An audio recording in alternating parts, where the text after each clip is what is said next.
August 9, 2013, thousands of fans across Tamil Nadu were ready. Theatres had planned midnight celebrations, advance bookings were packed. Everything pointed to one of the biggest opening in Tamil cinema. But then the release stopped. Not because the court banned the film, not because the censor board rejected it. Instead, the theatres across Tamil Nadu suddenly backed out, citing security concerns after alleged bomb threats and fear of law and order issues.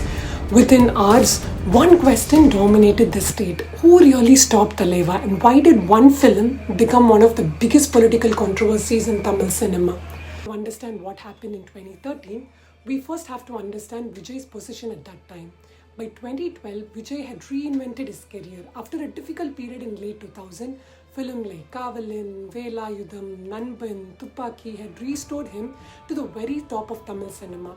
He wasn't simply delivering box office hits, he had built one of Tamil Nadu's largest fan networks. Across the state, thousands of fan clubs organized welfare activities, blood donation camps, local events, and to many observers, this looks similar to the early growth of political movements built across the film stars.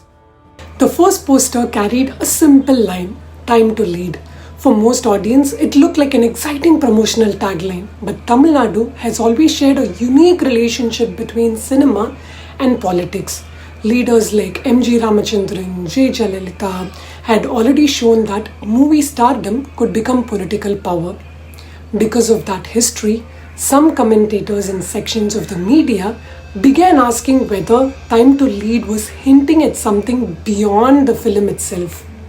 There has never been an official confirmation that the tagline alone triggered the controversy, but it quickly became part of much larger political conversations. And then August 9th arrived. But instead of celebration, there was confusion. Several theatre owners announced they would postpone screening. Many cited security concerns after alleged bomb threats. Reports at the time suggested that theatre owners feared possible violence if they proceeded with the release. The production team repeatedly denied any intention to create political controversy. Director A.L. Vijay publicly appealed for the film's release. Producer Chandraprakash Jain sought government support. Meanwhile, fans protested outside theatres across the state. For nearly 2 weeks, one of the year's biggest films remained unreleased in Tamil Nadu.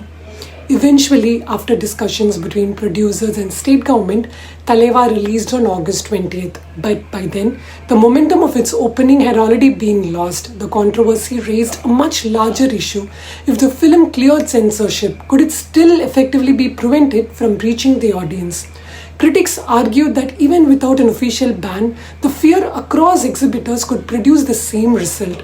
Supporters of the government maintained that public safety had to come first if there was a genuine security concern. To this day, the debate continues over exactly what happened behind the scene.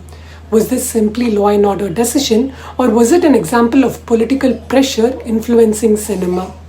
Much of what happened has never been conclusively established in public. Of where the truth lies, many fans and political observers view Thalaivaa as a defining moment in Vijay's journey. Over the following years, his films became increasingly political. Their dialogues became sharper, their themes became more direct. Eventually, Vijay announced his political party and formally entered politics. It's impossible to say whether Thalaivaa alone changed his future, but many believe that the events of 2013 showed him that enormous popularity in cinema did not necessarily translate into influence outside it. Perhaps that realization changed everything. What really happened behind the scenes during Thalaivaa controversy? Was it simply a security issue, or was it the moment cinema collided with politics? Share your thoughts in the comments.